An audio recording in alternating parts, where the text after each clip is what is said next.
जय शनिदेव, जय श्री राम भाइयों। आज का जो हमारा विषय है गुप्त धन की शक्ति बिच्छू, इसके बारे में आज हम चर्चा करने वाले हैं, विश्लेषण करने वाले हैं। अगर आपने इस चैनल को सब्सक्राइब नहीं किया है तो सबसे पहले चैनल को सब्सक्राइब करिए, लाइक करिए, शेयर करिए। भाइयों देखिए, जो जानकारी आपको मैं अपने चैनल पर देने की कोशिश करता हूँ, ऐसी सही जानकारी आपको कहीं भी सुनने को नहीं मिलेगी। इसी वजह से मैं बार बार आपको कहता हूँ कि भाई अपने चैनल को सब्सक्राइब करिए, लाइक करिए, शेयर करिए। तो भाइयों, ये गुप्त धन की जो बातें हैं 100 साल, 200 साल, 300 साल पुरानी बातें हैं।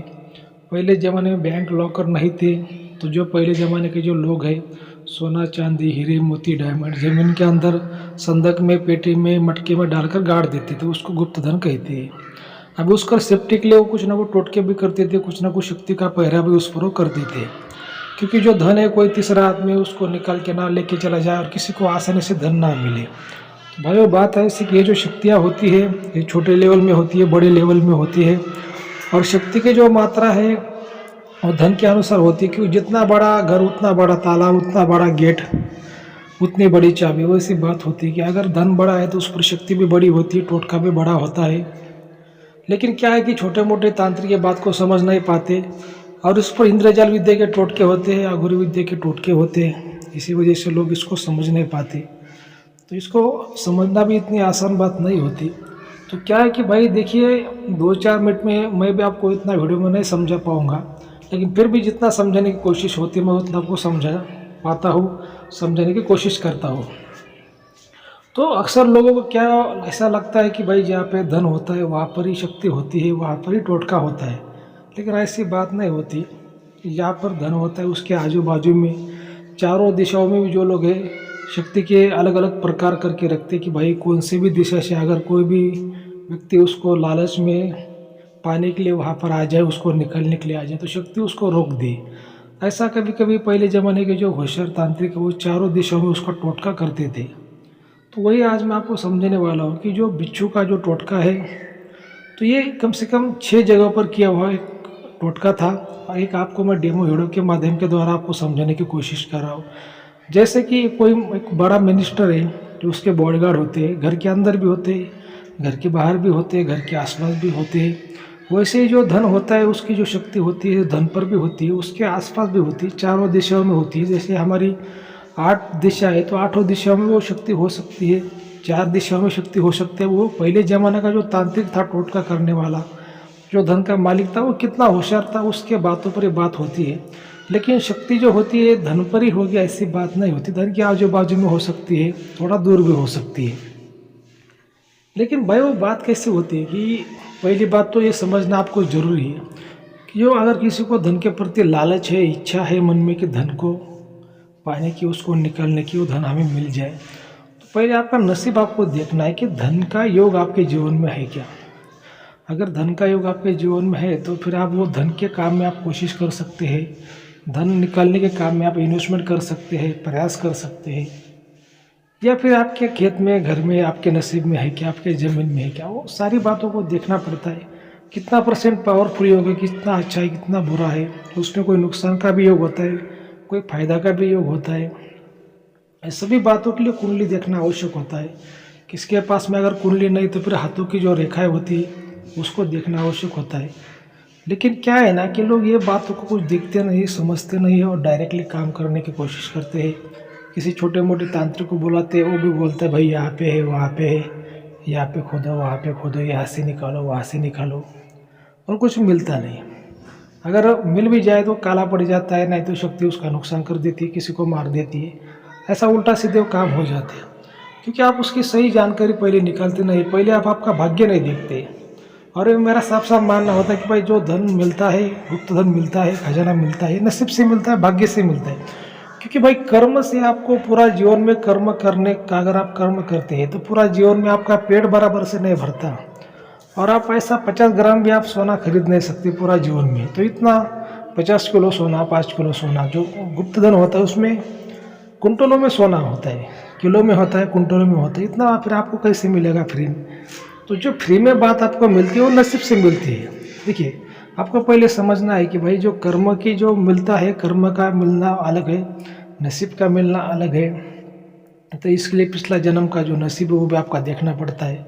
इस जन्म में आपका क्या ये आप भाग्य लेकर आए हो, क्या नसीब आप लेकर आए हो, वो भी देखना पड़ता है। लेकिन लोग इस बात को भूल जाते हैं। लोगों को क्या लगता है कि भाई कर्म से ही उसको धन मिलेगा, कर्म से ही वो अमीर बनेगा। अब भाई कर्म से अगर व्यक्ति अमीर बनता तो दुनिया में दुख रहता ही नहीं। क्या सभी लोग सुखी बन जाते, सभी लोग अमीर बन जाते, फिर गरीब कौन रहता। कर्म तो सभी करते, गरीब भी कर्म करता है, अमीर भी कर्म करता है, सभी कर्म करते हैं। तो इस बात को आपको देखना है भाई, कर्म करना आपके हाथ में है, फल आपके हाथ में नहीं है। फल देना ऊपर वाले के हाथ में है, और वो आपको पिछले जन्म का आपका पुण्य देखकर ही आपको इस जन्म में फल देता है। तो उसका देखने का जो ज्योतिष शास्त्र का माध्यम होता है, हस्तरेखा शास्त्र का माध्यम होता है, सामुद्रिक शास्त्र का माध्यम होता है, बहुत बड़े बड़े उसमें माध्यम होते हैं। अब ये बात ऐसी हो जाती है कि अगर आपने गुरु किया है, अच्छा गुरु किया है, सही ज्ञानी गुरु किया है, गुरु ऐसा करना चाहिए जिसके पास में नारायणी विद्या इंद्रजाल विद्या दोनों का भी ज्ञान हो, तभी आपको गुरु समझा सकता है, आपकी मदद कर सकता है, आपको सही सलाह दे सकता है। लेकिन क्या होता है कि लोग गुरु नहीं करते, गुरु की सानिध्य में नहीं रहते, लालच के खातिर गुरु नहीं करना है, गुरु अच्छा करना है, ज्ञानी करना है, लेकिन मोक्ष प्राप्ति के लिए गुरु करना है। तो अगर आप गुरु से जुड़ते हो, ईमानदारी से रहते हो, तन मन धन से गुरु की सेवा करते हो, तो गुरु आपने आप ही आपकी मदद करता है, और आपने आप ही आपको पहचान के, आपको जान के आपको जरूर आपको सहायता करता है। लेकिन लोग कभी कभी ऐसा नहीं करते, लोग लालच में गुरु करते हैं, उनको लगता है कि 4 दिन में गुरु मेरे को आमिर बनाएगा। ऐसा कभी कभी भाई कभी भी ऐसा नहीं होता, क्योंकि मेरे दादा गुरु इतने बड़े तांत्रिक थे, मैं उनका पोता था, उनका नाती था। लेकिन जब मैं दूसरे गुरु के पास में और भी शिक्षा ज़्यादा ग्रहण करने के लिए गया, तो वहाँ पे मैंने 3 साल झाड़ू मारा था आश्रम में। तो ऐसी बात होती है कि भाई वो एकदम से कोई भी व्यक्ति अमीर नहीं बनता, एकदम से कोई भी गुरु व्यक्ति की सहायता नहीं करता। जब विश्वास होता है, भरोसा बढ़ता है, और भरोसा 1-2 दिन में नहीं बढ़ता भाई, सालों लग जाते हैं भरोसा बैठने में, तब कोई गुरु वो शिष्य की मदद करता है। और गुरु को हमेशा सानिध्य में, उसको टच में रहना चाहिए। ऐसा नहीं कि आपने गुरु किया और सालों साल आप भूल गया, और जब आपको ज़रूरत गिरी तब आपने फ़ोन किया, उसके पास गया, ऐसा नहीं है। हमेशा उसके सानिध्य में रहना पड़ता है भाई, वो हमेशा उसके कांटेक्ट में रहना पड़ता है। तो ये बात होती है भाई, जो शक्तियाँ होती है, आपको ऐसा लगता है कि ये धन पर ही शक्तियाँ हो सकती, धन पर तो होती उसके आसपास भी होती है, चारों दिशाओं में हो सकती है, 8 दिशाओं में हो सकती है। ये आपको पहले जानना है। और ये शक्तियाँ क्या करती है, भ्रम जाल में डालती है। और ये आज का जो हमारा समझाने का जो आपको जो माध्यम था, जो विषय था कि गुप्तधन की शक्ति बिच्छू।